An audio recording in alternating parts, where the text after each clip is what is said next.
Muy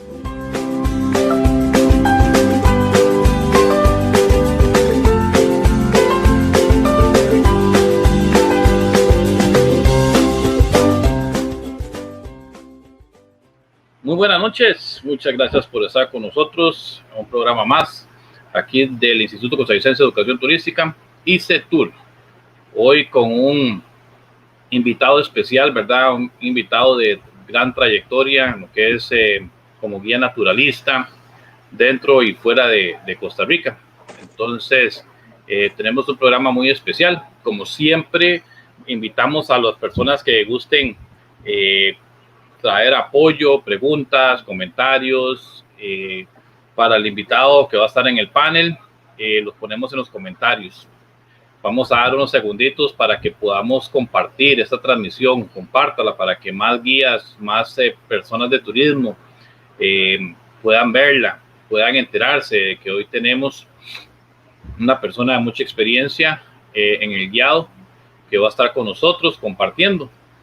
Entonces, vamos compartiendo tanto en Facebook como en el canal de YouTube para que más personas participen. Muchísimas gracias y buenas noches a todos por realmente su apoyo, por estar aquí con nosotros. Es un honor, ¿verdad?, para ICETUR traer a estos invitados para que conozcamos y también compartan esas historias tan buenas que viven dentro y fuera del país. Son personas que tienen muchísima experiencia. Bueno, entonces, damas y caballeros, vamos a traer a nuestro invitado especial. Muy buenas noches tengan todos ustedes y también Juan José Apestigui. Buenas noches, campeón, ¿cómo está? Buenas noches, Alejandro. Muy bien, gracias. ¿Qué tal usted? Muy bien, un placer tenerlo por aquí la noche de hoy y queremos disfrutar y como decía ahora el gran colega Diego Madrigal, relajémonos, hablemos entre colegas, contemos historias de la manera más amena, ¿verdad? Juan José, ¿cuándo o desde cuándo y por qué guía de turismo? De todo el amplio rango de gamas que pudo haber estudiado, se dedicó a ser guía de turismo. Esa es la pregunta idónea, ¿verdad? Bueno, esa es una pregunta que posiblemente muchos guías de turismo en este país van a responder de una manera parecida. Yo llegué a ser guía de turismo de rebote. Yo trabajaba con un hotel en lo que era el Hotel Corobicí, y ahí tenía sus oficinas, y todavía las tiene, creo, Swiss Travel. Yo era muy amigo de doña Emilia, y tenía un tren de trabajo medio raro, en el que tenía ciertos días libres seguidos, 3 o 4. Entonces, una vez me propusieron, ¿por qué no guías para nosotros en esos días libres que tenés? Y yo dije, hey, bueno, sí, ¿qué es lo que tengo que saber? Y me dijeron, no, usted habla buen inglés. En ese momento eso era todo lo que se pedía, creo yo, buen inglés, buen dominio del idioma. Así que empecé a trabajar con ellos. Era una cuestión puramente temporal. Eventualmente salí del hotel, seguí trabajando como guía. Esto era en 1988. Y yo no tenía licencia ni certificación. En ese momento no era una cosa que era tan importante, aunque se estaba volviendo muy importante. Luego salí del país, estuve afuera un par de años, me fui a trabajar en barcos de turismo, pero haciendo otras cosas. Y cuando volví a tomar el asunto del guiado. Pero ya más en serio. Me gustó la idea de que podía andar por el país y enseñarle el país a mi gente. Tengo un muy buen amigo que fue guía de turismo desde mucho antes que yo, se llama Rudy Zamora, estoy seguro que muchos lo conocen, y él me ayudó también a meterme más en esto. Y luego, en el año 90, hice el curso para certificarme como guía. Desde entonces tengo certificación. Y desde entonces empecé a trabajar guía de turismo. Yo trabajaba en Costa Rica, y un día, de casualidad, apareció una agencia y me dice, usted tiene experiencia en barcos, ¿verdad? Y le dije, sí, claro que sí, claro. No le conté que mi experiencia en barcos, específicamente hasta ese momento, era de bartender. Pero no importó. Tenían una compañía que tenía un barquito pequeño y querían un guía naturalista que se subiera por un par de días, diera una conferencia y ayudara a llevar a la gente a conocer los parques que se veían en la costa del Pacífico. Básicamente Corcovado y Manuel Antonio. Y por ahí comencé.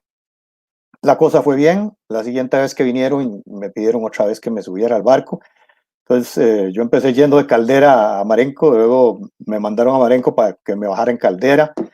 Y las siguientes veces, poco a poco, me fueron ofreciendo más trabajo. Entonces ya iba a Panamá, hacia Costa Rica, Panamá y luego otros destinos a lo largo de los años y de que adquiere uno experiencia. Y me fui metiendo en esto y me fui enamorando de este trabajo. Y desde entonces, mire, son ya cuántos años, del 90 para acá, como 30 creo, de ser guía de turismo. Con el tiempo me fui especializando en trabajar principalmente en cruceros de lo que llaman cruceros de aventura, que son aquellos creo que van a lugares exóticos, por ponerlo entre comillas, es decir, lugares a los que generalmente no visitan los cruceros normales que van de un puerto a otro. Y desde hace ya bastantes años eso es lo que hago principalmente. ¿Qué fue lo más difícil que tuvo que pasar usted para enrutarse en ese tipo de trabajo? Pues mire, difícil, no estoy seguro si yo lo pondría así, pero sí hubo que aprender muchas cosas. Historia natural, indudablemente, yo no soy biólogo como muchos otros guías de turismo que sí lo son, pero además, no solo de la historia natural, sino cómo pasarle la información a los clientes, porque ellos no vienen a estudiar un curso de universidad, ellos vienen a entretenerse. Y lo que uno les da es un poco de valor agregado. Entonces yo siempre he dicho que el guía de turismo por excelencia es primero un intérprete. Usted tiene que conocer eh, su, su información muy bien, para poder interpretarse a la gente que no la conoce, ya sea historia natural o, por ejemplo, historia cultural de Costa Rica, que yo también lo hice mucho.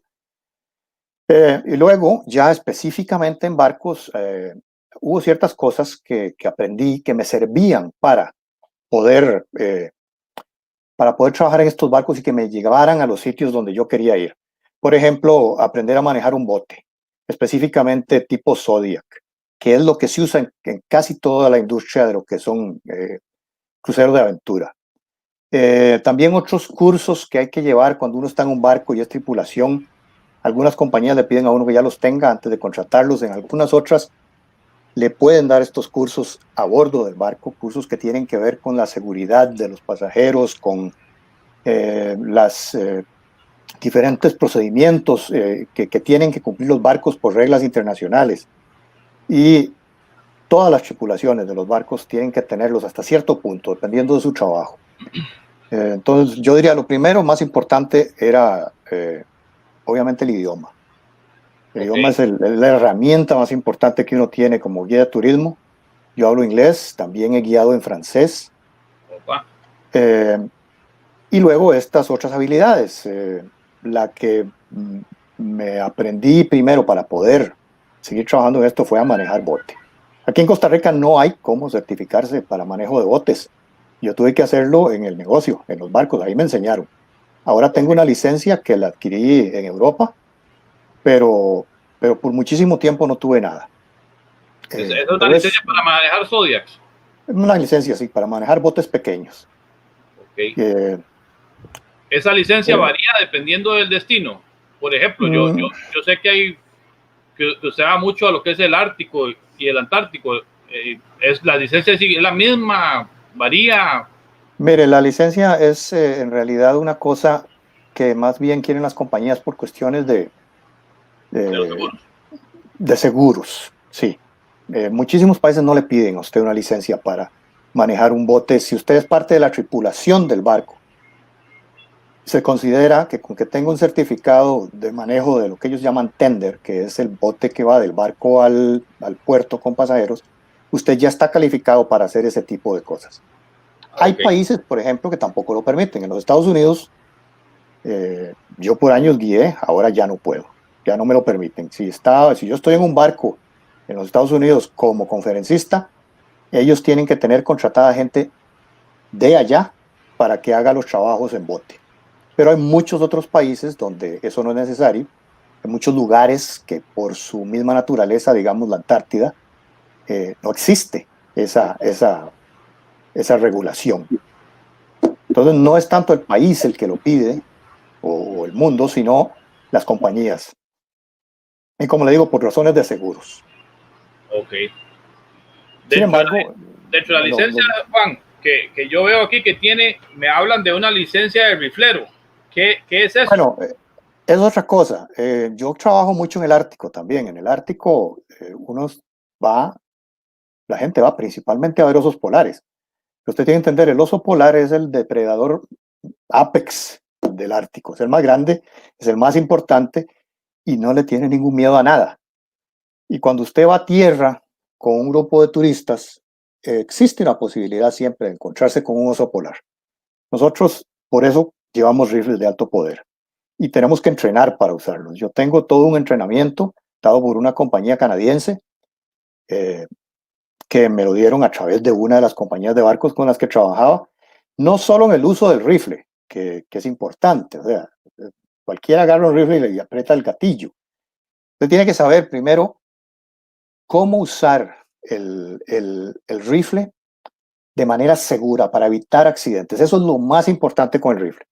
Pero aún más importante que el rifle per se es todo el procedimiento que se usa para evitar tener un encuentro fortuito con un oso polar en una situación en la que usted tenga que disparar.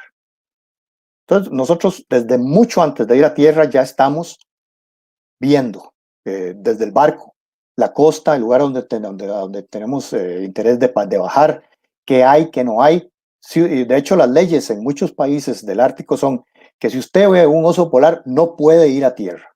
Está prohibido. Entonces, la primera condición para ir a tierra en el Ártico es que no haya osos polares. La segunda es se va a tierra, todos los naturalistas, o casi todos llevan rifle, casi todos tienen entrenamiento por eso, y se establece ya sea o un perímetro o se establece una situación donde si se va a caminar se lleva un par de naturalistas con rifles con cada grupo, son grupos pequeños, uno al frente y otro atrás, y siempre con la vista adelante, porque eso es lo más importante.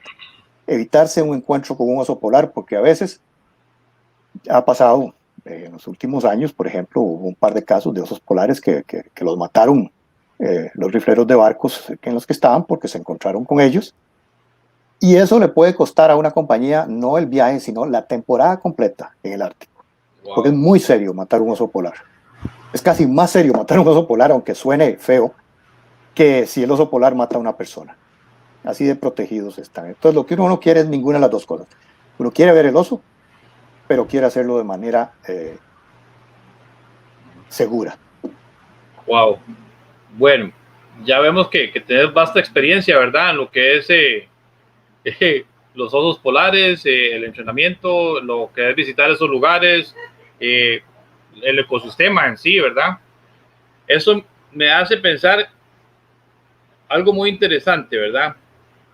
Si tuviéramos que explicar cómo es la diferencia entre un polo y otro polo, ¿qué es lo más, cómo te gustaría como explicarnos a los muchos de nosotros que estamos viendo el programa y no hemos estado en ninguno de esos dos extremos del mundo?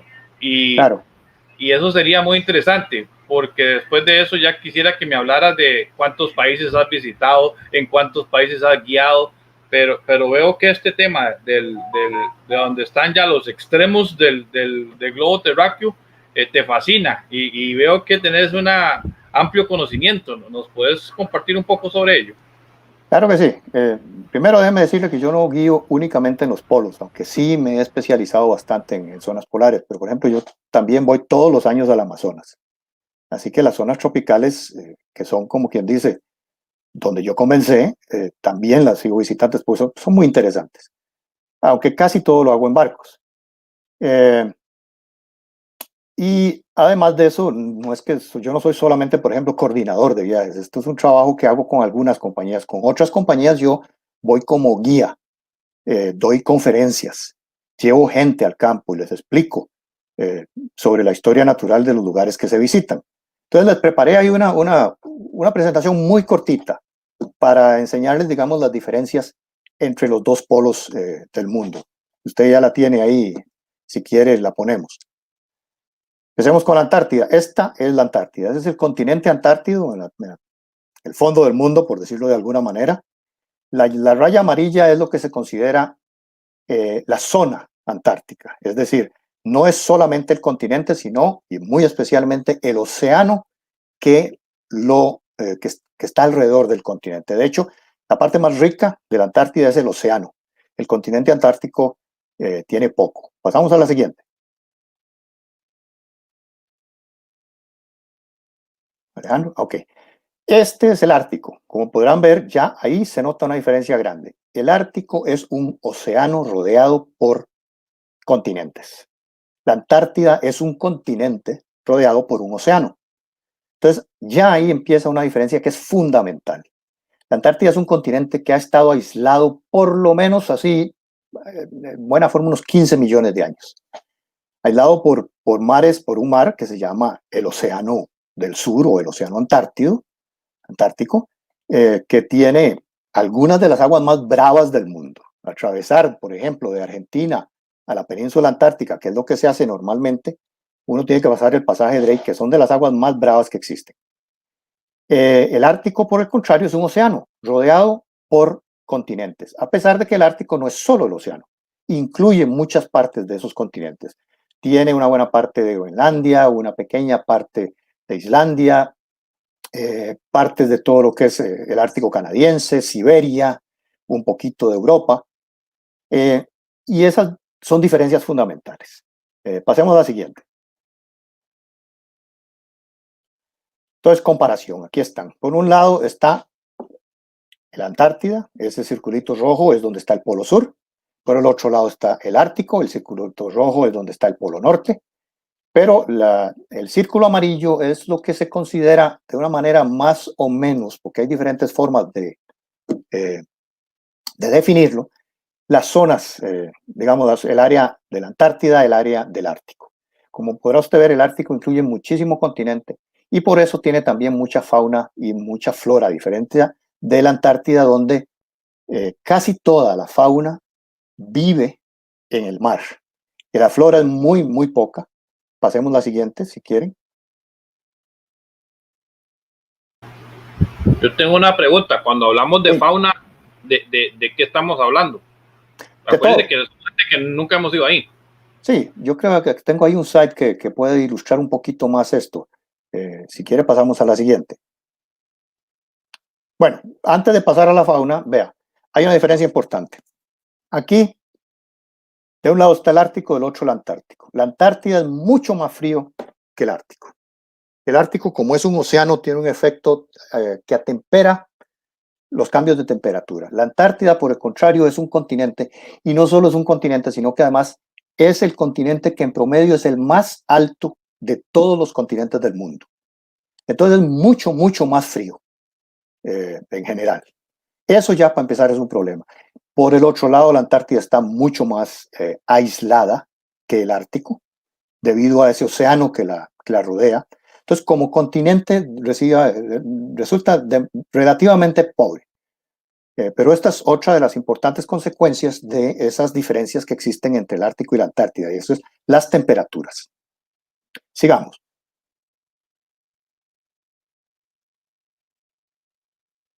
Y aquí podemos hablar un poquito de flora y fauna. Vea, ahí hay unas flores, estas se presentan en el Ártico. El Ártico tiene una gran cantidad de vida de botánica. Muchas de ellas son plantas muy, muy chiquitas. Para verlas hay que agacharse, ponerse en 4 patas, pero ahí están y florecen. A la derecha tenemos lo que parece un zacatito con un poco de moss.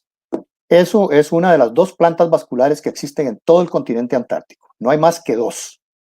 Mientras que en el Ártico existen cientos.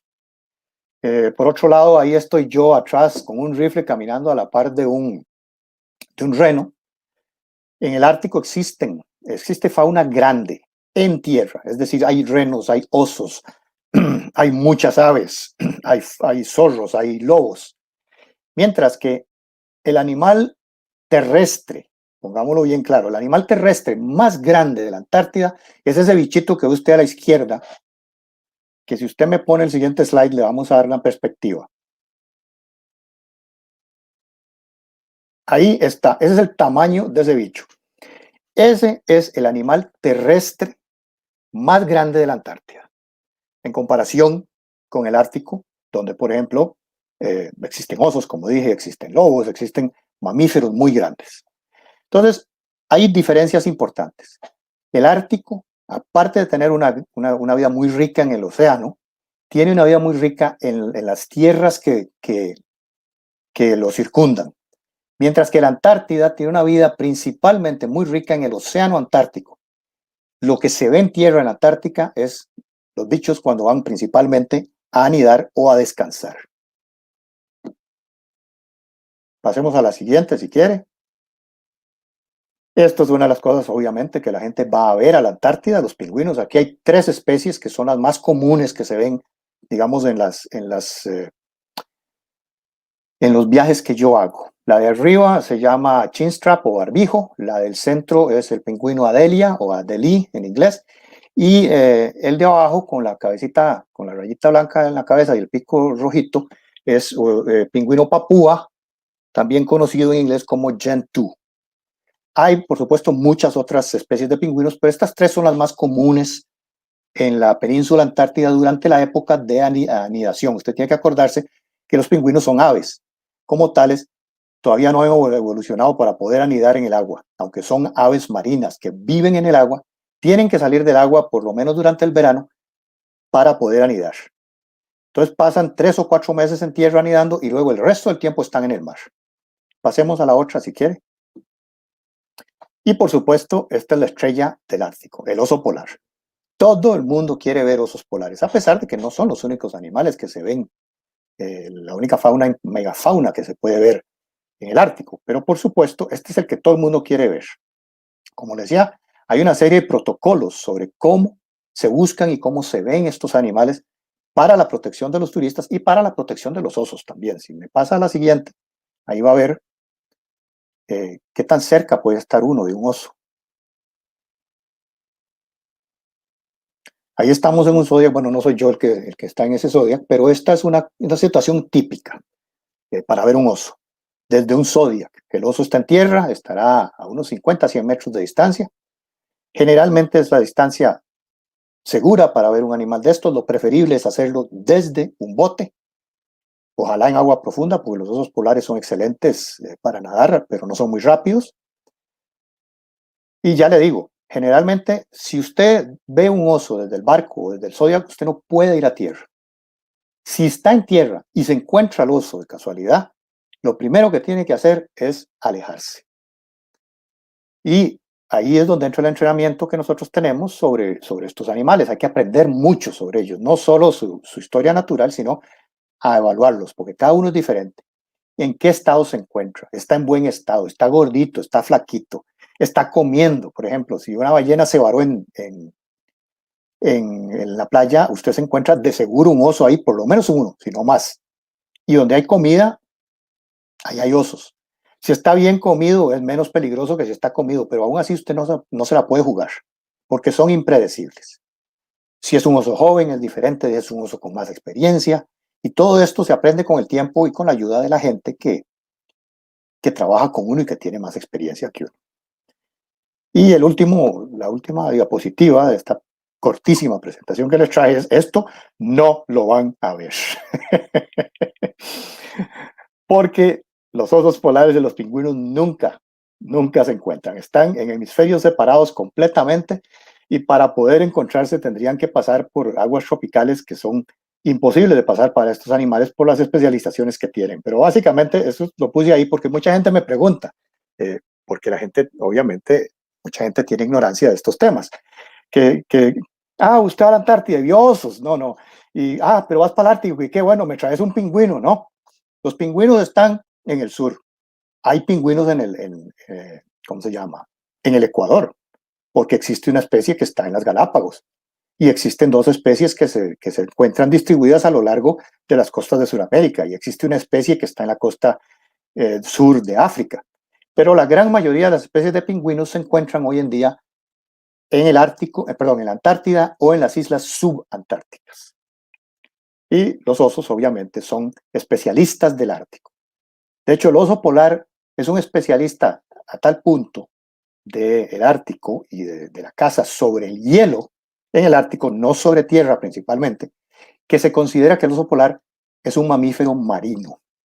Vea qué interesante, porque pasa la mayor parte de su vida sobre el mar, en este caso en el hielo o dentro del mar nadando, y toda su vida depende de los recursos que puede sacar de ese mar, sean focas, es que es el principal elemento del que se alimentan, o ballenas, que incluso ellos cazan ballenas pequeñas o se alimentan de las ballenas varadas. Muy poco aves, porque es muy difícil para un oso agarrarlas, pero también, si es necesario, se alimentan de aves, y si pueden llegar a una colonia de aves, se alimentan de huevos. Pero principalmente, por esa razón, se considera que un oso polar, aunque suene raro, es un mamífero marino.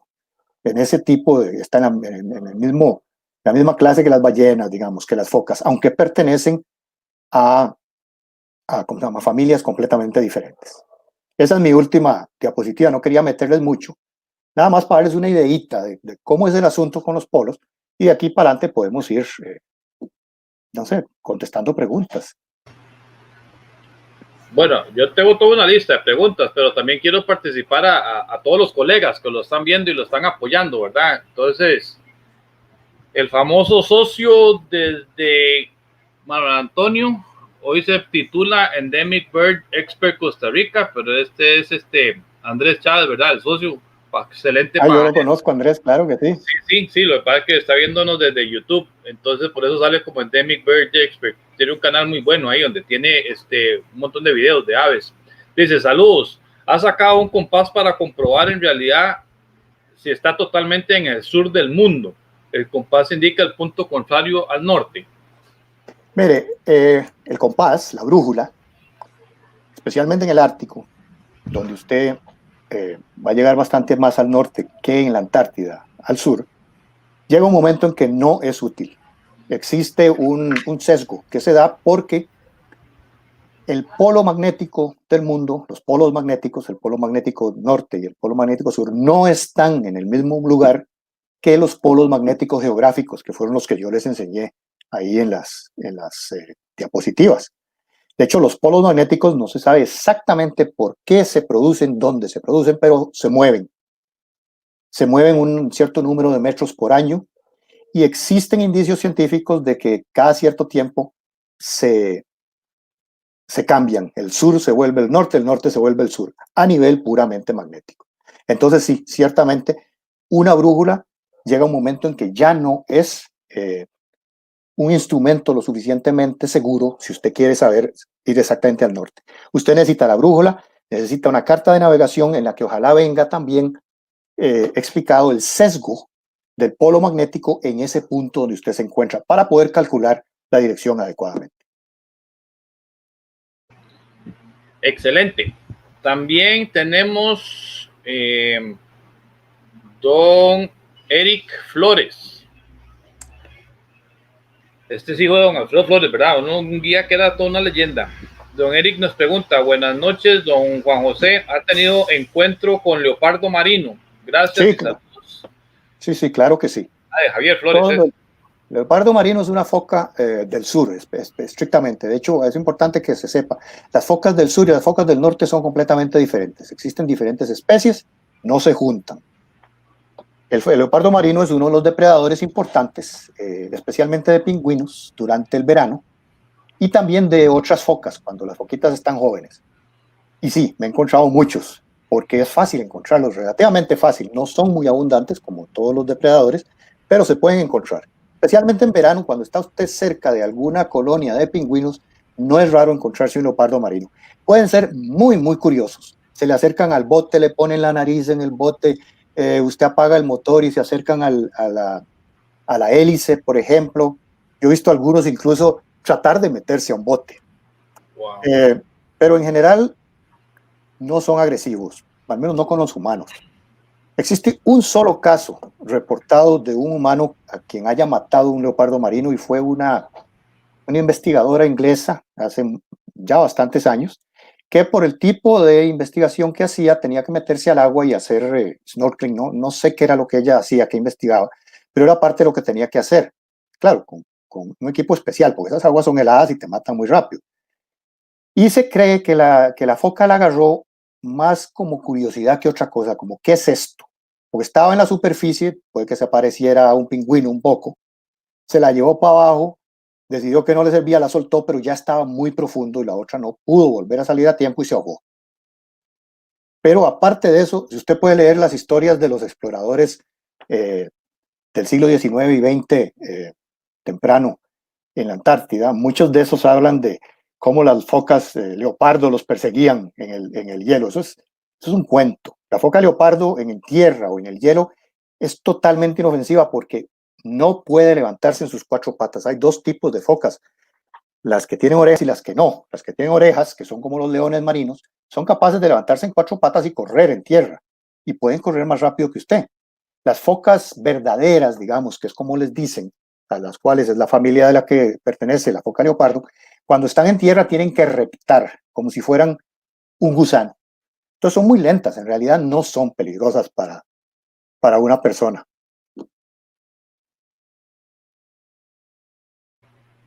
¿Usted tiene una sobrina que se llama Camila?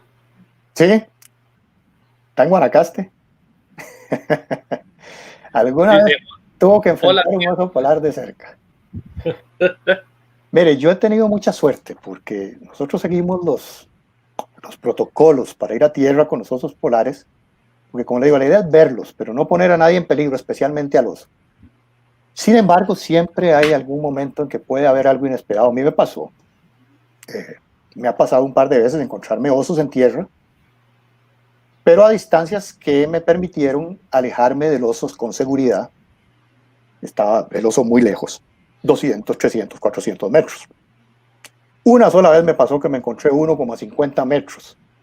Yo estaba en una colinita, el oso estaba abajo, durmiendo en un huequito. Es muy fácil, es increíblemente fácil a veces no verlos. Es increíble cómo, aún en situaciones donde no hay nieve, es fácil perder, no ver un oso.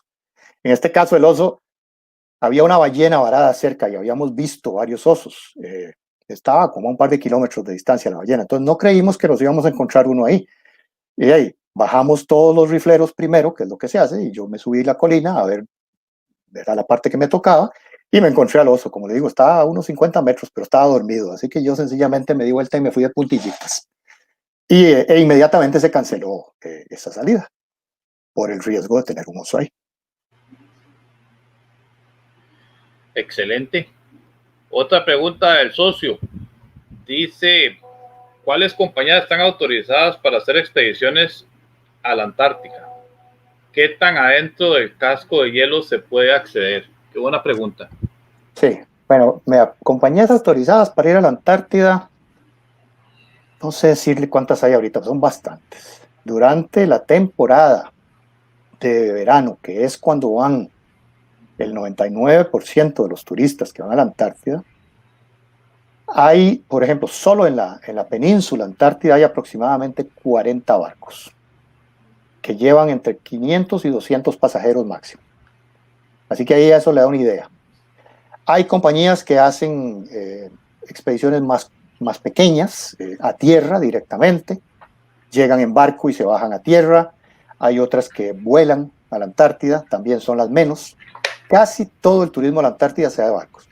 ¿Qué tan cerca del hielo se llega? Depende del año.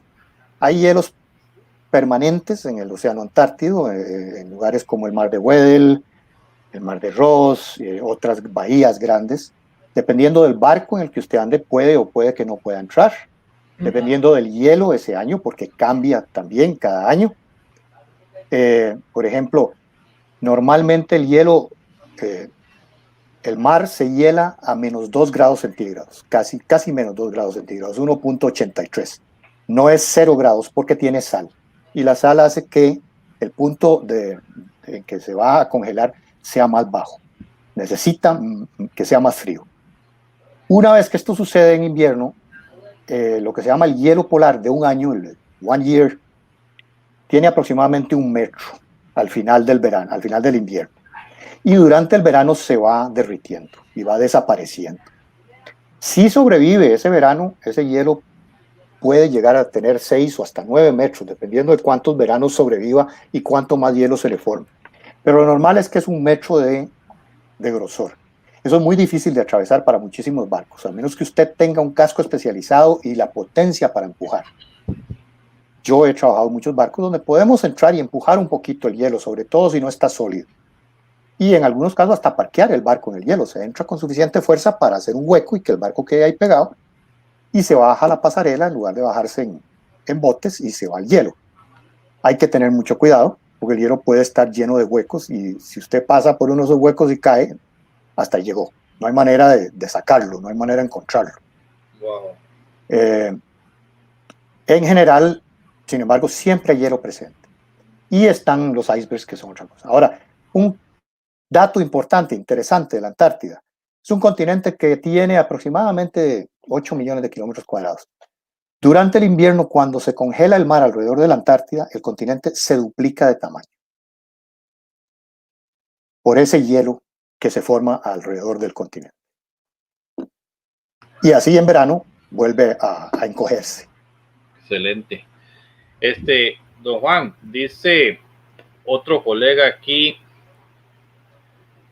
Peter Baron Camacho, dice, muy interesante y explicativo. Una pregunta, se dice que el oso polar se encuentra en peligro de extinción. ¿Existe aún caza furtiva hacia este noble animal?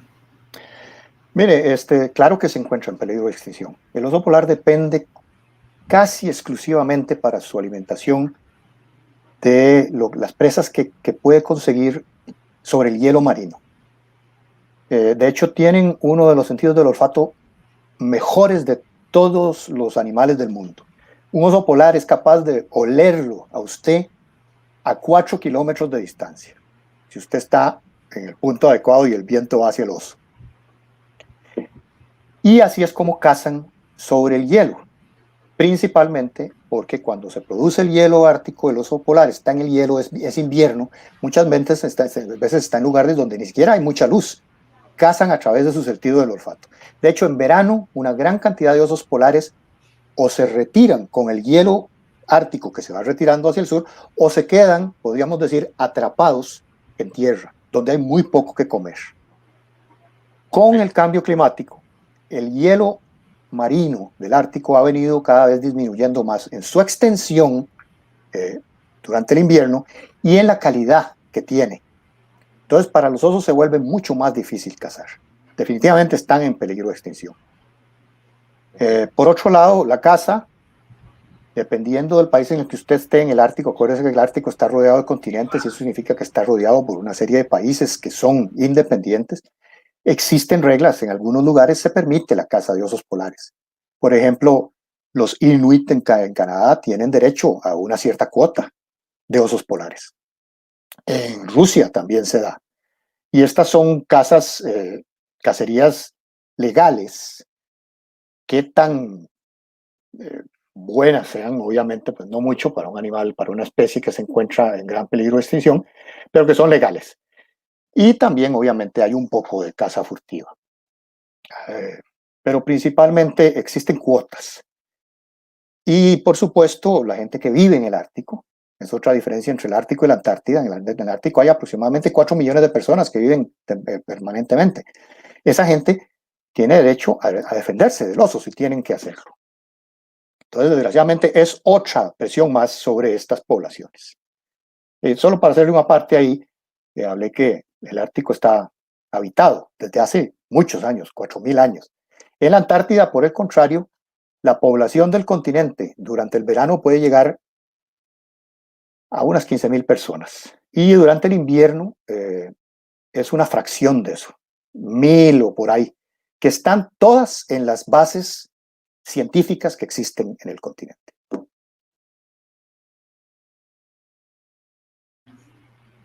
Ese colega que estaba preguntó desde La Paz, Bolivia, ¿verdad? Ok, dice Calito, Costa Rica, dice, en caso de toparse con un oso, ¿disparan al aire primero o el animal a primera instancia? Mire, existe todo un protocolo, como yo le digo. Lo primero es, si usted ve al oso, ¿a qué distancia se encuentra? ¿Para dónde va? Lo primero, yo agarro el radio que siempre ando, aparte de todo mi equipo y el rifle, y llamo a quien está en tierra y les aviso, tenemos un oso, está a tal distancia. A veces lo ve uno con binóculos solamente, puede estar a 2, 3 kilómetros de distancia, puede que el oso no se esté moviendo hacia donde uno viene, o se que esté moviendo solamente hacia donde uno viene, pero a una velocidad lenta. Puede ser que sí. Entonces, todo eso hay que juzgarlo antes de decidir si se abandona la playa o no. Normalmente se abandona la playa. Si tenés turistas ya en tierra, hay que agarrarlos y sacarlos. Vengan, vengan, todo el mundo para el bote, vámonos. Si usted llega a una situación ya donde se encontró un oso cerca, el oso está interesado en usted, demuestra interés y tiene una serie de comportamientos que le van a decir a usted eso, se empieza a acercar hacia usted, o incluso no se acerca, pero con solo que esté ahí paradito viéndolo, lo primero que nosotros hacemos es juntarnos como grupo si hay turistas, todo el mundo junto en un lugar alto, haga ruido. Muchas veces eso es suficiente, al oso no le interesa salir herido con algo que no conoce, porque además no reconocen a los humanos generalmente como presas. Sus presas preferidas son las focas y otras cosas. Sin embargo, un oso hambriento puede atacar a un humano o a un grupo de humanos. Y si la cosa pasa más, bueno, yo cargo primero una pistola de señales. Esa pistola viene con unos cartuchos que están hechos específicamente para hacer ruido, no tanto para hacer señales. Entonces, lo primero que hago es tirar un tiro al aire de esta pistola de señales que va a hacer ¡pum! Un bombazo fuertísimo donde sale y 4 segundos después vuelve a explotar en el aire. Entonces yo le disparo hacia arriba en dirección al oso. Si el oso para, agarro, pongo otro y disparo otra vez. Tengo que tener el pulso para que la bala para que este cartucho explote entre donde yo estoy y el oso. Pues si explota detrás del oso puede que más bien lo asuste y corra hacia mí. Y la última línea de defensa es el rifle.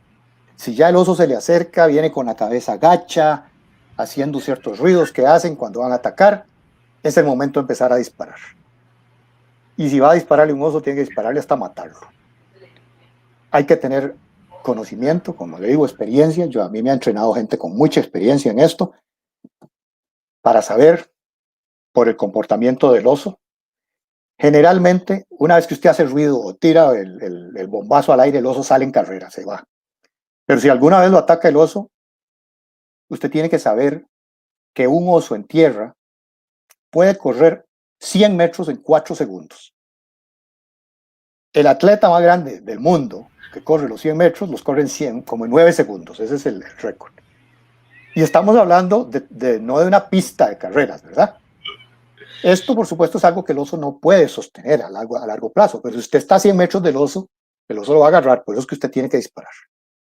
Por eso los protocolos para evitar este tipo de encuentros. Yo hasta ahora nunca he tenido un mal encuentro con un oso, pero se están dando más cada vez con el tiempo y con el hecho que los osos se quedan atrapados en tierra, se ponen hambrientos. Osos jóvenes con menos experiencia puede que sean más curiosos de investigar turistas. Los osos con más experiencia, los más viejos, tienden a ser mucho más precavidos, pero todo esto son cosas que hay que irlas aprendiendo. Ahora que estamos en pandemia y hay menos visitas, ¿usted cree que se estén reproduciendo y se estén multiplicando más? Mire, los osos polares se reproducen aproximadamente una vez cada 5 años. Las hembras entran en estro después de que han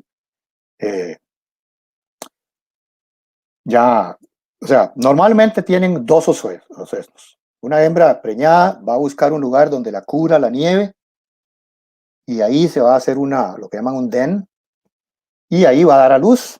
Los ositos nacen muy, muy chiquitos, se quedan con la madre durante los primeros meses dentro de esta madriguera. Luego, en verano ya la madre sale, tiene que empezar a buscar comida porque los osesnos dependen exclusivamente de ella para vivir, de la leche de la madre durante los primeros 6 meses, año. Y la madre está perdiendo energía para producir esa leche, perdiendo peso. Los osesnos se quedan con la madre aproximadamente unos 2,5, 3 años. O sea que la madre todo ese tiempo no se va a reproducir, a menos que sus osesnos mueran y se encuentre en estro otra vez. Y esto nos da un promedio de reproducción para los osos polares de aproximadamente 4 o 5 años, cada 4 o 5 años. Porque hay años en que incluso si la hembra está sin osesnos, puede que no esté receptiva. Se reproducen muy lentamente. Se estima que hay hace unos años la estimación era de aproximadamente unos 300,000 osos polares en todo el mundo, en todo el área antártida, divididos en unas 17 o 19 poblaciones. Algunas están mejores que otras, las más estudiadas, pero van disminuyendo. Y debido al cambio climático, ya se están viendo, por ejemplo, híbridos entre osos polares y osos cafés, que es el precursor de la especie del oso polar, es el oso café. Ok.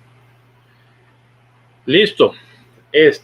Aquí están preguntando unos guías, socio. Dice, ¿qué opina de John Cook, navegante distinguido inglés en los años 1700? ¿O qué opina de Richard E. Byrd, un aviador norteamericano que se cree que fue el primer militar que estuvo en ambos polos?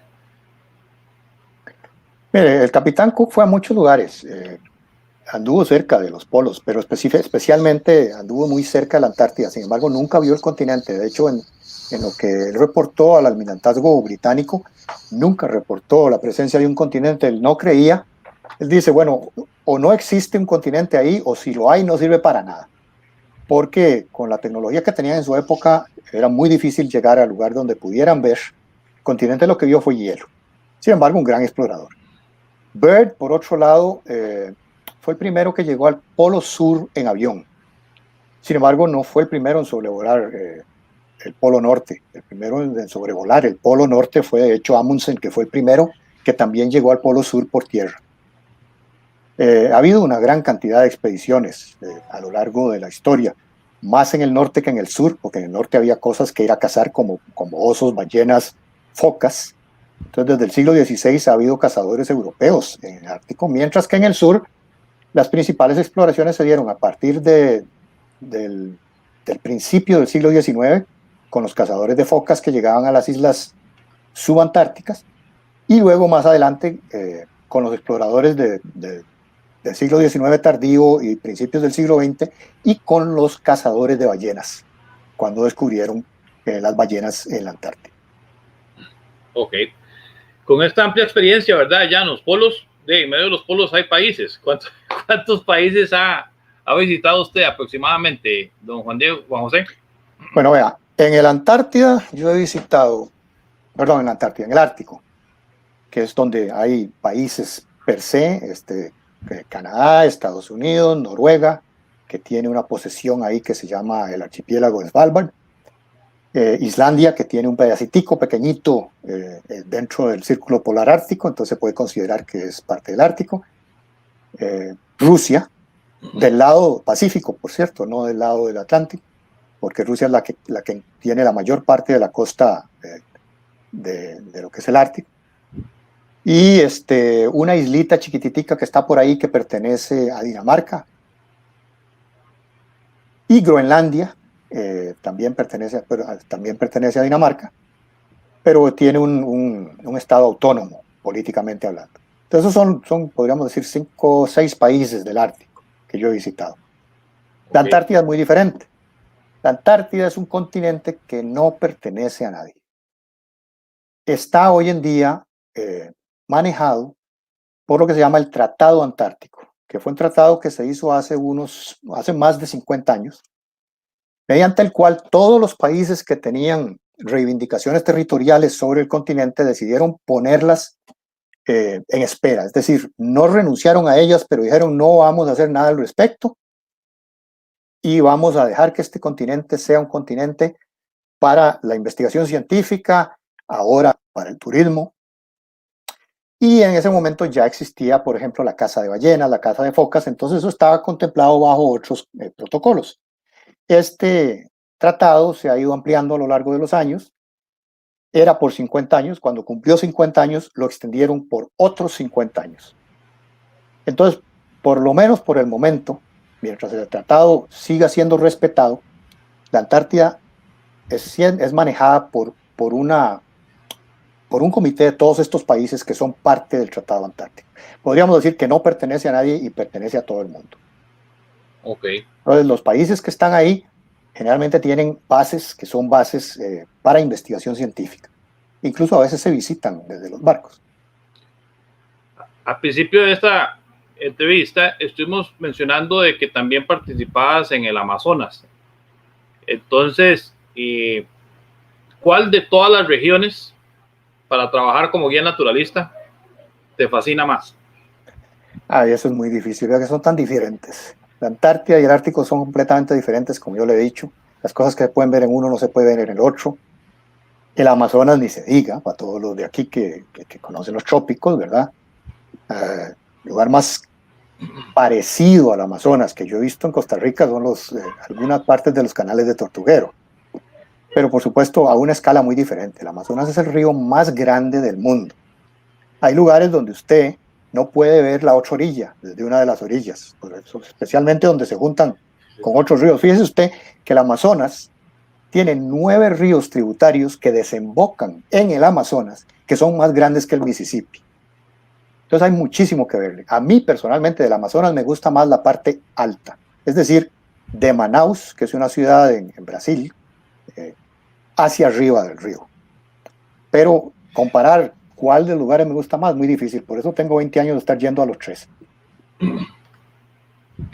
Perfecto. Como usted mencionaba, hay guías legionarios aquí en el país que también visitan diferentes lugares como los que usted acaba de mencionar, ¿verdad? Pero hay una diferencia, que usted va como guía naturalista, pero a veces le toca ir como líder de la expedición. ¿Cómo funciona de diferente eso y a qué se debe ese otro desempeño? Bueno, con el tiempo uno va cambiando y va adquiriendo más responsabilidades. Yo podía haberme quedado guía naturalista y de ¿cómo se llama?, conferencista, y de hecho hay barcos en que eso es lo único que hago. Pero con otros me han ofrecido la oportunidad de meterme en estos trabajos. El guía de la expedición, el jefe de la expedición, como le dicen, eso es un título que le dan al que se encarga de la logística de todo lo que tiene que ver con las actividades de los pasajeros fuera del barco. Entonces ahí yo tengo que ver con las excursiones, ya sea en Zodiac o en tierra, con el planeamiento anterior, a dónde se va a ir. Hay lugares como la Antártida donde eso está muy, muy regulado. Usted tiene que presentar todo un plan meses antes de llegar, lo hace la compañía normalmente, pero como líder de la expedición yo tengo ahí un poco de input. Y luego a la hora de estar allá, obviamente existen razones por las que hay que cambiar el plan. Muchas veces hay hielo, hay viento, hay tormentas que no le permiten a usted entrar a algún lugar, tiene que ir a otro lado. Entonces usted tiene que coordinar también, especialmente en la Antártida se da mucho, tiene que coordinar con los otros barcos, porque existe todo un protocolo para evitar que se encuentren 2 barcos en el mismo lugar, para poder mantener ese sentimiento de estar realmente en un lugar salvaje. La Antártida es gigantesco, pero la parte que se visita principalmente es la península, y entonces los sitios son relativamente limitados. Entonces todo el trabajo de jefe de expedición o de asistente de jefe de expedición, que también lo hago, tiene que ver con la logística. ¿A dónde vamos? ¿A qué horas llegamos? ¿Qué vamos a hacer? ¿Qué pasa si no podemos bajar? ¿A dónde podemos ir? Dependiendo de dónde estemos, de las circunstancias, etcétera. Hay que lidiar con todas las reglas que existen en los diferentes lugares. En el Ártico, dependiendo del país donde uno esté, las reglas cambian. Hay lugares que no se pueden visitar, hay lugares que sí se pueden visitar. Todo esto hay que saberlo. Por supuesto, existen los manuales que llegan a los miles de páginas y uno tiene que estudiarlos y tenerlos ahí, porque es imposible aprendérselos. Pero para poder ir al manual y decir, bueno, vamos a tratar de ir aquí, cuáles son las limitaciones o cuáles son lo que se permite o qué es lo que no se permite. Y también, por ejemplo, no solo los líderes de expedición, sino todos los naturalistas hoy en día que van al Ártico y a la Antártida tienen que hacer un examen cada año. Hay 2 diferentes asociaciones de operadores de turismo, una en el Ártico que se llama AECO y otra en la Antártida que se llama IATO. Y cada una tiene sus manuales de operación que uno tiene que estudiar y todos los años usted tiene que hacer un examen antes de ir para certificar que se puso al día. Cada uno de los exámenes es un poquito diferente, se hacen en línea. Y por supuesto, para la gente que tiene un rol como el mío, es decir, logístico, en el caso de que sea Expedition Leader, pues el conocimiento es diferente que para el que tiene solamente un rol de conferencista o de guía naturalista. Ok, entonces ahí queda bien claro, ¿verdad? La diferencia de cuando vas como guía naturalista a cuando vas como líder de la expedición, la responsabilidad también que conlleva. A eso me hace pensar en una pregunta muy interesante. ¿Cómo es el trato con las diferentes nacionalidades de la tripulación del barco? Y debido a esto también van a topar con tour leaders de diferentes nacionalidades. ¿Algún tour leader en algún momento te ha dado algún problema? Mire, ¿qué le digo? En el barco, toda la tripulación debe trabajar como un equipo. Y son tripulaciones multinacionales, como usted dice, de todo el mundo. Filipinos, indonesios, pero hay gente de Europa también, hay gente de los Estados Unidos, principalmente en los equipos con los que yo trabajo como naturalistas.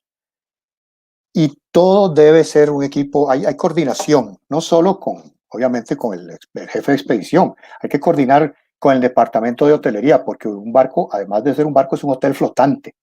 Hay que coordinar con el puente de mando, porque el capitán, el segundo capitán, los oficiales de navegación tienen que ver a dónde se va, qué se puede hacer con el barco, qué no se puede hacer con el barco. Todo es como un baile que se coordina a través de los diferentes departamentos y, por supuesto, las nacionalidades tienen algo que ver ahí, pero principalmente con lo que es tripulación de los barcos con los que yo trabajo casi siempre, la coordinación es muy buena. Todo se trabaja como un solo equipo. Muchas veces recibimos tour leaders que vienen con compañías que han comprado espacio en el barco, que traen grupos al barco, o incluso que han charteado el barco completo. Y en ese caso hay que lidiar también con ellos. Algunos son muy buenos, tienen muy buena experiencia, puede que incluso hayan estado en los lugares a donde ya vamos. Otros puede que no. Y todo eso incide en cómo se relaciona uno con ellos. Al final de cuentas, el tour leader en este caso termina siendo un poquito más importante, pues como el cliente directo de uno. Entonces hay que ayudarle lo más que se pueda para que sus clientes salgan satisfechos. Y además, para que pueda entender cuando hay limitaciones, por qué las limitaciones, etcétera. Y sí, claro, hay algunos más difíciles que otros, pero eso le pasa a todo el mundo. Pues está bien. Igual los clientes.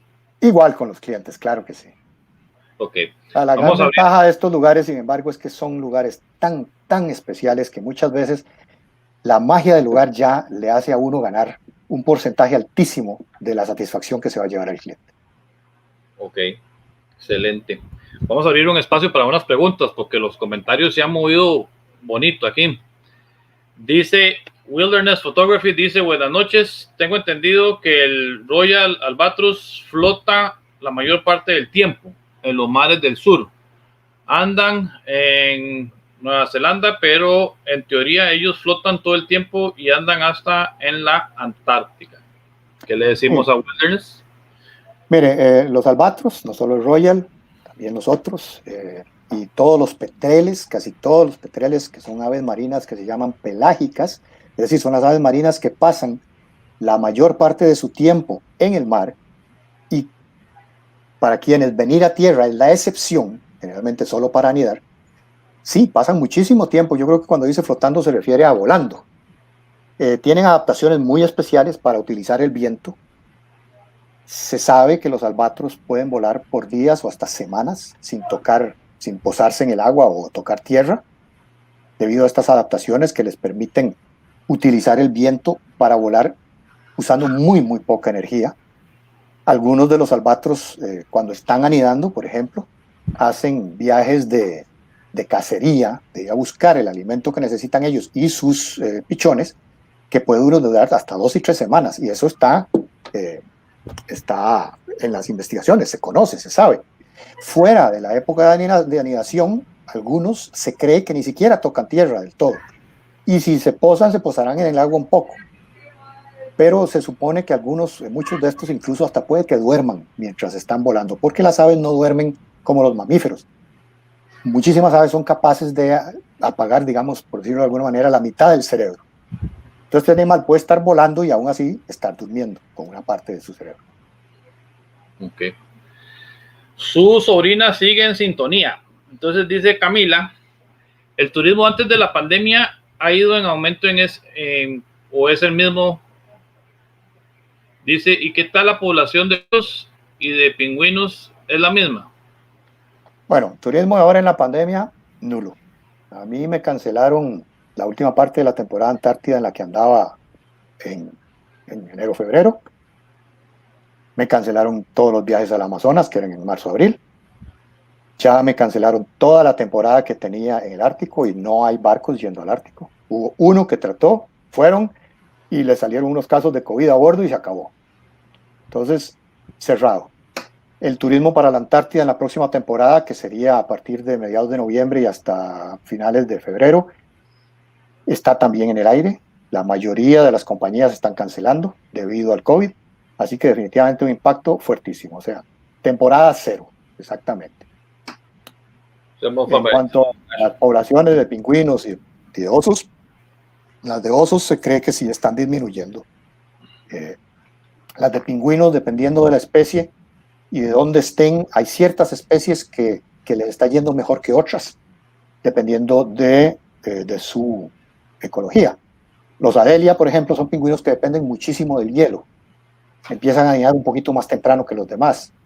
Con el cambio en el régimen de congelación y descongelación del mar alrededor de la Antártida, las poblaciones de pingüinos Adelia se han visto afectadas y muchas de estas colonias están disminuyendo. Okay. Mientras que los Papúa o Gentoo, más bien que son pingüinos un poquito más adaptables y se encuentran también mucho en las islas subantárticas, parecen estar aumentando sus poblaciones en la península antártica. Eso es lo que yo le puedo decir de lo que yo sé. Está bien. Dice Eleanor Eller, dice, gracias Juan José, muy amena y súper interesante su charla. Cuéntenos cuál ha sido la situación en la que usted ha tenido o ha estado, perdón, en peligro o usted haya sentido miedo por su vida durante el guiado. Vea usted, hágale número porque son muchos años de guiar, pero vea qué interesante esa pregunta, porque podría contarnos como un momento épico en el Amazonas, un momento épico en la Antártida y en el Ártico. Entonces así usted nos da referencias como de los lugares donde usted ha estado y donde haya sentido miedo, y de una vez responde a Calito, porque dice que si usted ha tenido encuentros con algunas tribus, me imagino que en los polos, ¿verdad? Que son un poco más. Sí, bueno, empecemos por el final. Encuentros con tribus, obviamente en el Ártico. Okay. Sí, hay lugares que se visitan, especialmente en Canadá me ha tocado visitar, pero un poquito en lo que es Kamchatka, donde hay grupos de gente autóctona. En Canadá los Inuit, en Groenlandia también se visitan pueblitos donde vive esta gente. Es muy diferente de lo que uno podría imaginarse. Ya no viven en tiendas hechas de piel de oso, por ejemplo. Viven en casas. Pero sí siguen siendo cazadores y en muchos lugares, especialmente los más alejados, la caza es una parte muy importante de su subsistencia. Entonces sí se visitan. Hay reglas importantes para visitarlas y hay protocolos culturales muy importantes que hay que seguir también. Ahora, en cuanto a cuando me he encontrado yo en situaciones de miedo, por ejemplo, mire, con bichos, nunca. Las situaciones en las que yo he tenido miedo, así de decir que temo porque temí por mi vida, fueron principalmente con el viento. Cuando uno trabaja en un Zodiac, en lugares como estos, el viento es uno de los principales enemigos. El viento te enfría. Además de eso, en la Antártida especialmente, puede cambiar de un momento a otro. Usted puede estar en un lugar donde estén soplando 15 nudos de viento, que son aproximadamente 30 kilómetros por hora, un poquito menos, y en cuestión de 10 minutos se va a 50 o 70 nudos, que es peligrosísimo. Nosotros no hacemos operaciones en Zodiac si están soplando más de 25 nudos de viento, ya con eso le digo algo. Y sin embargo, a mí me ha tocado estar en situaciones donde el viento levantó y de pronto andaba en 50 nudos de viento en un bote. 70 vi una vez. Y esa es la vez en que más asustado he estado en mi vida. Porque además tenía 10 pasajeros entre el bote y había otros 10 Zodiacs en el agua. Y poder desembarcar esos pasajeros al barco y luego subir los Zodiacs al barco fue una odisea que se llevó 4 horas. Gracias a la experiencia de todo el mundo en el barco, no hubo nada que lamentar, pero definitivamente usted lo primero que tiene que cuidar es el viento. Yo, temor por mi vida he sentido en esas situaciones de viento alto. Alguna vez me atrapó el hielo en el bote, que también es complicado, pero gracias a Dios estaba cerca para pedir ayuda. Porque también el hielo hay que verlo, el hielo se mueve y se puede mover muy rápido. Y los Zodiacs son botes muy livianos. Y así como empujar un pedazo de hielo, fíjese que un metro cúbico de hielo pesa 1 tonelada, así que usted ya se hará una idea. Entonces, eso es cuando yo he sentido así miedo, que yo dije, puta, aquí tal vez hasta aquí me la prestó Diosito, fue cuando me vi en situaciones de altísimo viento, estando a bordo de un bote.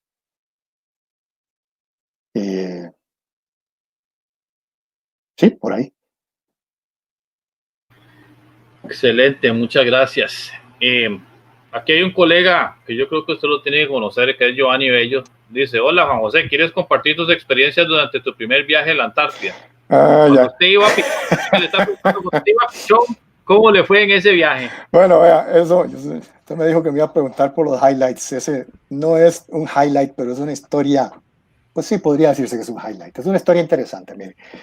Yo fui a la Antártida por primera vez en febrero de 1997. Hasta entonces yo había trabajado principalmente en barcos en los trópicos, Costa Rica, Panamá, el Orinoco, el Amazonas. Y tenía amigos en esos barcos, naturalistas, que trabajaban en la Antártida. Yo quería ir a la Antártida. Cuando me enteré que era posible ir a la Antártida, para mí se me volvió un sueño. Entonces ahí fue donde empecé a aprender a manejar bote, a aprender historia natural de otros lugares y a conseguir trabajos con otros barcos que me llevaran a otros puntos, más al sur, por ejemplo, Suramérica, lugares más parecidos a lo que es el polo. Bueno, no el polo, la Antártida. Estando en un barco en 1997 en la ciudad de Ushuaia, que está en el puro sur de Argentina y de donde salen la gran mayoría de los barcos que van a la Antártida durante el verano, acuérdense que es el verano austral, que es entre diciembre y marzo. Yo estaba en un barco que hacíamos nada más la vuelta a Sudamérica, para arriba y para abajo, ¿verdad? Desde Chile a Argentina y de vuelta, parábamos en Ushuaia, entre otros lugares. Me bajo del barco, en ese momento estaba trabajando de tour leader para una compañía que tenía parte del charter. Y del otro lado del muelle veo un barco de los que iba a la Antártida y reconocí a alguien que estaba ahí. Entonces me fui a hablarle, una amiga, se llama Susan. Susan, ¿cómo estás? Me dice, ¿qué estás haciendo aquí? Le digo, ay, estoy en ese barco. Y vos, yo estoy aquí estamos en la temporada antártica, pero tuvimos que cancelar este viaje porque el barco tenía una fuga de aceite y eso no es permitido. De hecho, en la Antártida los barcos todos tienen que usar un combustible especial que contamina mucho menos que el combustible pesado que usan muchos otros barcos. Pero bueno, esto tenía una fuga de aceite, así que tuvieron que cancelar y venirse para Ushuaia, estaban haciendo reparaciones. Vení, subí, nos echamos una birra. Vamos, yo tenía tiempo, me subí al barco, estábamos hablando, habíamos trabajado ella y yo mucho en Costa Rica y en el Orinoco y en el Amazonas. Ella era la expedición líder de ese barco. Y entonces ya hablando de todo esto, me dice, sí, dentro de 5 días vamos ya de vuelta para la Antártida, porque ya vamos a estar el barco reparado y vamos de vuelta para abajo. Y yo, de casualidad, en 5 días terminaba mi contrato en Buenos Aires y me iba para casa, iba a estar como 25 días de vacaciones. Y se me ocurre decirle, mira, y no necesitas nadie que te jale las maletas de los pasajeros, para ver si acaso era una broma, ¿verdad? Y me dice, no, pero necesito alguien que maneje un Zodiac, porque estoy corta de un chofer de Zodiac. Y le voy a decir, Susan, usted me conoce a mí, usted sabe mis habilidades. Y bueno, yo creo que en parte por la amistad y en parte porque tal vez puede que estuviera medio desesperada, pero me contrató. Así que yo me fui a mi barco, me bajé en Buenos Aires y en lugar de volar a Costa Rica, me devolví para Ushuaia. Me monté en este otro barco, que era un barco ruso, que era un barco charteado por una compañía para ir a la Antártida, un rompehielos que pertenecía a una de las academias de ciencia rusas, pero el momento en que Rusia estaba en lo peor de las crisis económicas, entonces alquilaban todo. Y para abajo, para la Antártica nos fuimos. Son 2 días de cruce del Drake, uno de los Drakes más duros que yo he visto, y esta fue la primera vez que me tocaba. Por dicha no me mareo con facilidad, pero el que me diga a mí que no se marea un barco es un mentiroso, pues hasta yo me mareo todavía de vez en cuando. Y llegamos a un lugar donde iba a ser la primera parada. Hay una estación científica polaca ahí que se llama Artowski. Entonces, van y me ponen a mí en el agua primero, con el primer Zodiac. Eran motores de los viejos que había que arrancar jalando un cable, ¿verdad? Motor de fuera de borda.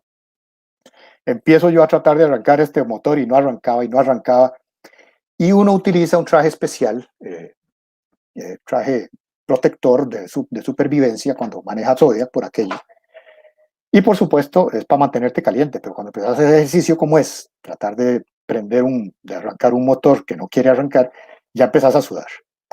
Entonces yo jalaba aquel mecate y el motor no arrancaba, y jalaba y no arrancaba, y finalmente jalaba y cuando lo arrancaba y cuando lo ponía en marcha se me apagaba. A todo esto los otros Zodiacs ya estaban en el agua, iban y venían con pasajeros, y yo ahí flotando tratando de arrancar mi bote, mi motor, ¿verdad?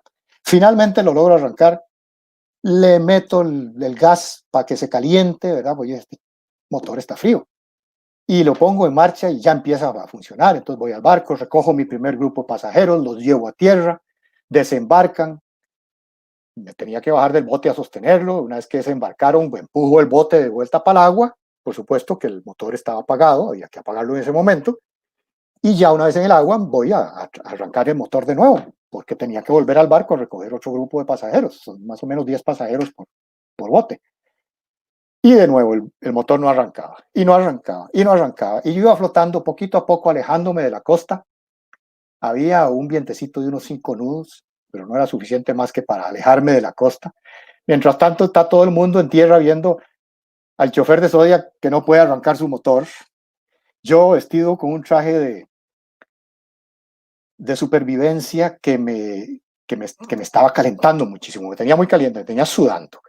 El motor que no arrancaba, yo poniéndome impacientándome, y ese fue el primer error, el error más grande. Y claro, cuando lograba arrancar el motor y lo ponía en marcha, se apagaba. Finalmente en una de esas me enojé, agarré y le abrí todo el gas y jalé aquel mecate con toda el alma y arrancó, pero arrancó en marcha. Y ¡fum! Salió para allá. Se supone que no, esos botes tienen un seguro para que no puedan arrancar en marcha, pero estos eran motores muy viejos. Para hacerle cuento corto, el Zodiac salió disparado en una dirección y yo salí disparado en la otra, de cabeza al agua. Me hundí y esas aguas son heladas. El dolor que sentí fue tremendo, pero el traje me sacó, porque por supuesto son trajes hechos para flotar también. Y lo primero que vi cuando salí del agua era el Zodiac que iba solito de vuelta para Argentina, dije yo. Allá va el Zodiac y aquí está Juan José entre el agua. Y como son los motores fuera de borda, obviamente en algún momento se volteó, el Zodiac dio un gran círculo y se me vino encima. Estaba a bastante distancia, así que yo nadaba para atrás para quitarme el Zodiac. Finalmente, por supuesto, el Zodiac pasó, siguió recto, se montó en la playa, entró como unos 4 metros playa adentro. Y entonces el bandido motor que no quería arrancar cuando el Zodiac flotaba, no se apagaba. Y por supuesto esos motores se enfrían con agua de mar. Entonces ya en tierra no se estaba enfriando. Por supuesto que los rusos corrían por la playa para apagar el motor. Yo corría sobre el agua para apagar el motor. Bueno, eso digo yo. Para cuando llegué a la playa ya todo había terminado.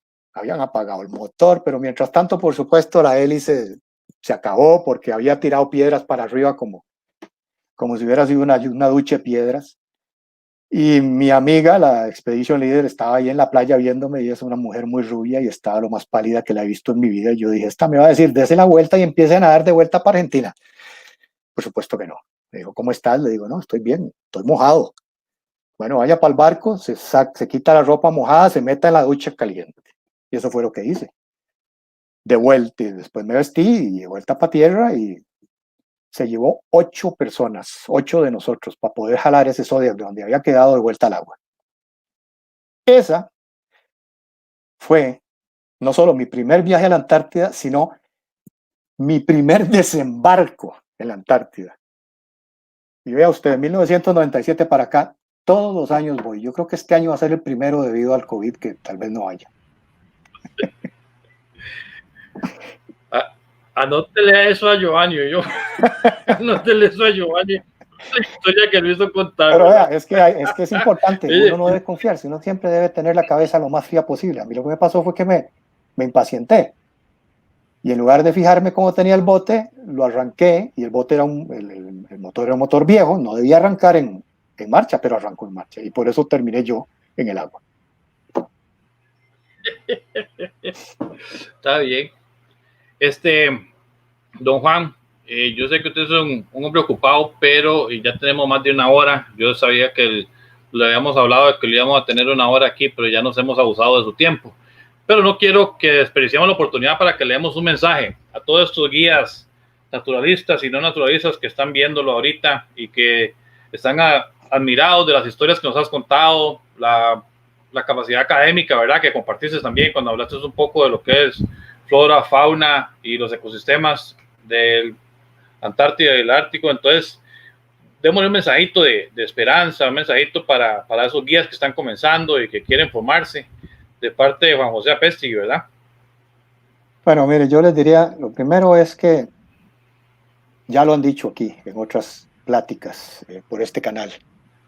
Lo primero, lo más importante es la pasión que usted tenga por lo que hace. Si usted tiene pasión por lo que hace, lo demás le va a venir. Ahora, también necesita disciplina. Yo he tenido que estudiar mucho para llegar a los lugares donde voy, porque parte de lo que hago, que es la interpretación natural o la interpretación histórica en algunos casos, implica el conocimiento. Entonces hay que estudiar, también hay que estudiar. Si tienen interés en trabajar en cosas como las que yo trabajo, aprender ciertas habilidades como el manejo de botes es importante. Y no perder la esperanza. Las cosas vienen poco a poco, o a veces más rápido de lo que uno esperaría, porque yo cuando fui a la Antártida la primera vez, la verdad que no esperaba lograrlo, pero me pasó, porque estaba preparado. Definitivamente lo más importante es eso, la pasión que uno siente, porque eso usted se lo transmite a la gente. No es solamente transmitirles el conocimiento, sino lo que usted siente por este lugar que está enseñándoles, ya se llame Antártida o Costa Rica, o Bolivia, o Venezuela, o Brasil, el Amazonas, el Ártico, cualquiera de estos lugares. Eso es lo que hay que tratar de no perder. Creo que sí. Está bien. Muchísimas gracias, ¿verdad? Ha sido excelente tu participación, José, de parte de ICETUR, de parte de todos los colegas que estamos aquí. Muchísimas gracias por compartir esas experiencias. Muchísimas gracias por compartir, ¿verdad?, la información que fue valiosísima. Tenemos un saludo ahí de parte del socio. Dice que cuando van a ver aves. Maje, en cualquier momento que podamos. A mí me encantan los pajaritos. Es una de las cosas que busco más cuando estoy en Amazonas. Está bien. Especialmente. José Pablo Smith dice, excelente charla. Muchísimas gracias. Entonces, para los que se conectaron tarde, ¿verdad? La charla queda grabada toda aquí en el canal de YouTube de ICETUR, también en la página de ICETUR en Facebook, queda grabada toda para que la puedan ver desde el principio. Es excelente, muchísimas gracias. También los invitamos a participar este 1, 2 y 3 de octubre en la recolecta de víveres que está organizando Jorge Díaz con las familias, ayudando a familias de turismo, ¿verdad? Va a ser de 9 de la mañana a 5 de la tarde. Casa Guía de ICETUR va a estar participando. Pueden traer sus donaciones. Pueden contactarnos también para darles un simple móvil para que nos puedan ayudar. Juan José, ha sido todo un placer haber estado aquí con usted. muchísimas gracias y muchísimas gracias a todos los que estuvieron conectados, porque es increíble ver la fidelidad de la audiencia. Los 58 personas desde el principio que se conectaron, ahí se quedaron. Está excelente. Entonces, bueno, muchas gracias a ustedes, muchas gracias a Setur, y especialmente muchas gracias a todos los que se conectaron y por sus preguntas. Yo sé que se nos quedó mucho en el buche, como quien dice, pero el tiempo apremia. Nos apremia, sí. De hecho, ya vi un comentario que dicen que tenemos que hacer parte 2. Con mucho gusto, claro que sí. Vamos a tener que planear la del Amazonas. Bueno, gracias. Diga adiós, Juan. Adiós a todos. Muchísimas gracias. Esta es Costa Rica. A nosotros nos gusta pensar que es el mejor destino turístico del mundo, pero es lógico, somos sus guías de turismo certificados.